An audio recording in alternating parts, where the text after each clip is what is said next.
Ladies and gentlemen, please welcome Senior Editor, The Atlantic, Richard Florida.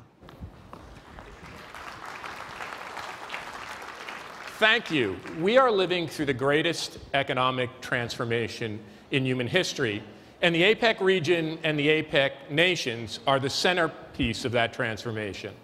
One of the things we just heard from President Obama, is that going through this period of economic and financial crisis, we've been able to weather this storm much better than the great crises of the past.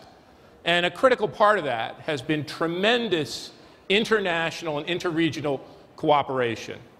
I've sat through the discussions of the past couple of days, and I listened intently to the ongoing conversation. But one thing I feel that's missing from this dialogue is a true understanding of the depths of the current restructuring, what I call a great reset, and the nature of the structural transformation we're going through, and just exactly what we need to do as individual nations, as regions, and as cities to put us on a path to renewed and sustainable prosperity. You see, the entire nature of our economy has changed. We are switching from an old, industrial, organizational, and bureaucratic age to a new age of innovation, of knowledge, and of creativity. And the APEC nations stand at the forefront of that transformation.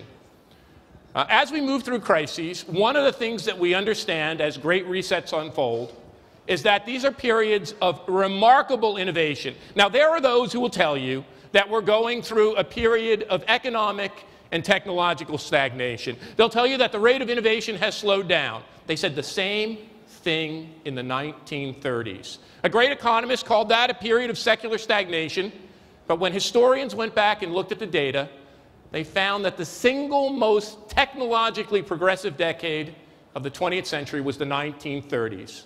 A quick look at the rate of innovation, a new study by MIT economists, our own research at the University of Toronto, convinces us that we are in the middle of a renewed upsurge and uptick in innovation.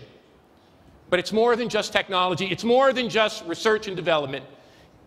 As Mrs. Clinton said yesterday, the key is to unlock the full human potential of each and every one of our citizens. You see, it's not just an age of knowledge, of technology, of innovation. This is a shift from an industrial to a creative economy. For all of human history, we powered our economies on natural resources, on physical labor, and on large-scale industry.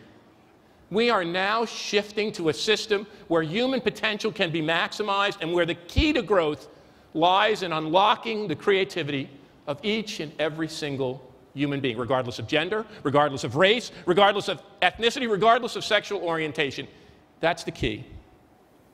We just released a report from our institute, the Martin Prosperity Institute at the University of Toronto. We benchmarked every country in the world on our new Global Creativity Index. The APEC nations have embraced this shift. In the year 1900, if you look across the advanced world, not more than 5% of the workforce were members of the creative economy, were participants in what I have dubbed the creative class. By the year 1950, we had become an industrial system. Still less than 10% of the workforce of the advanced countries were members of the creative economy. Today, across the world and in the APEC region, we have embraced creativity, and our creative workforce has grown. In the United States, added 20 million new jobs in the creative class. 35% of its workforce are members of the creative economy. In Mexico and the Philippines, it's already 20%. In Malaysia, it's 25%. In the United States, I mentioned it's 35%. In Canada and New Zealand, 40% of the workforce today are members of the creative class: scientists, technologists, innovators, working in R&D, educators, knowledge workers, arts, media, entertainment, and culture. In Australia, it's 45%. And the highest level of the creative economy in the world, the country that has embraced it most fully, where 48% of its entire workforce is in the creative class, is Singapore. This means the key to our, now that is as high as the industrial blue-collar workforce was in the heyday of the industrial water. We have to stimulate that creativity. We have to stoke that creativity. We have to harness that creativity not only in R&D and innovation in startup companies. It's the only way we will rebuild our manufacturing base in those nations that have been hard hit. It's the only way we can upgrade our capabilities in agriculture and farming. The rise of the creative economy poses great challenges, and one that we have seen in the advanced countries, particularly in the United States, but also in Canada, in many of the Asian countries and across Europe, has been rising economic and social inequality.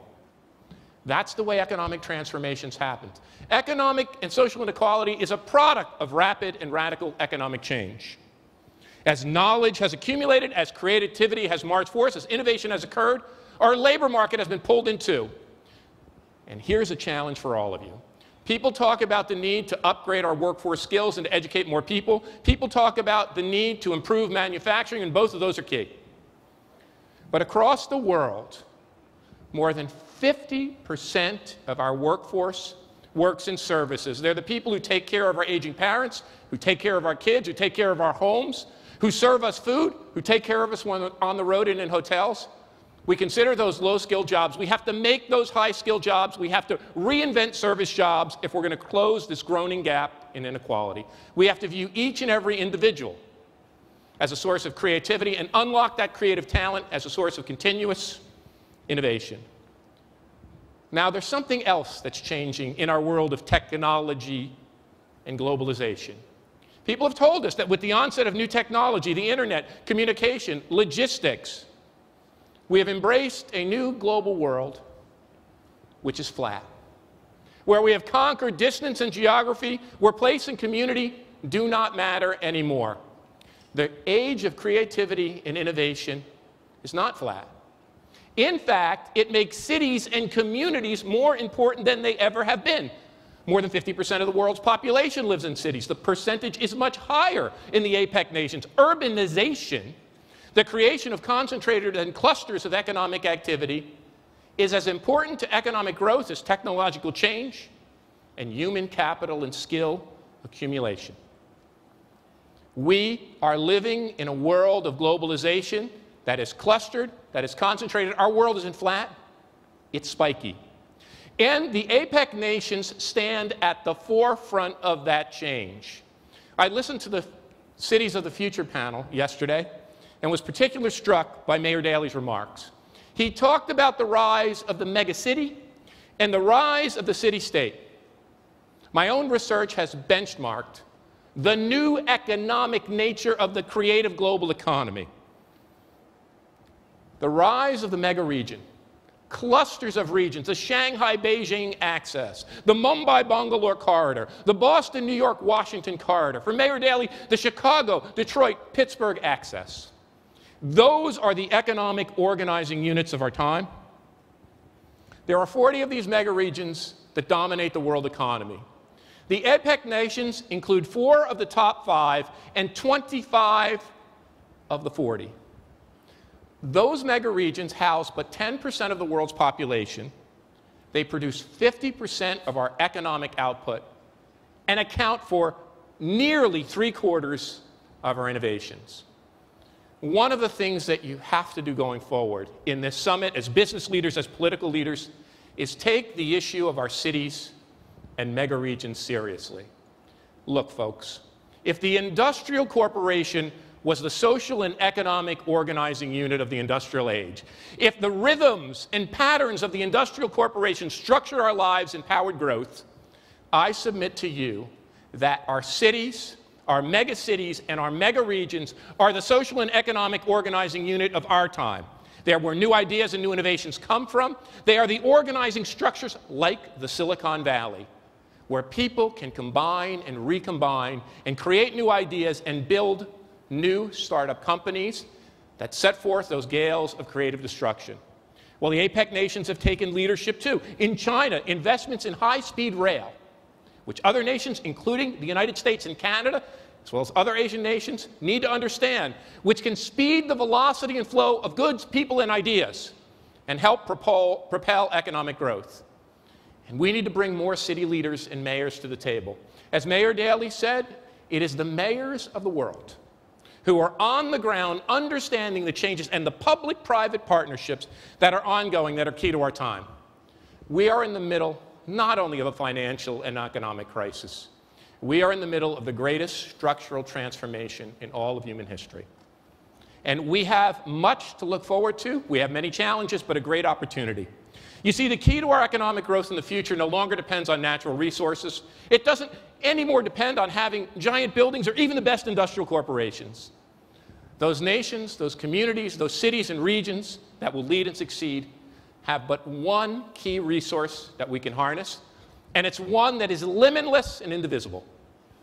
We need to tap the collective creativity that lies deep within each and every one of our people and bring that together in vibrant communities and cities that can lever and organize that change. I hope you're up for the challenge, and thank you for having me.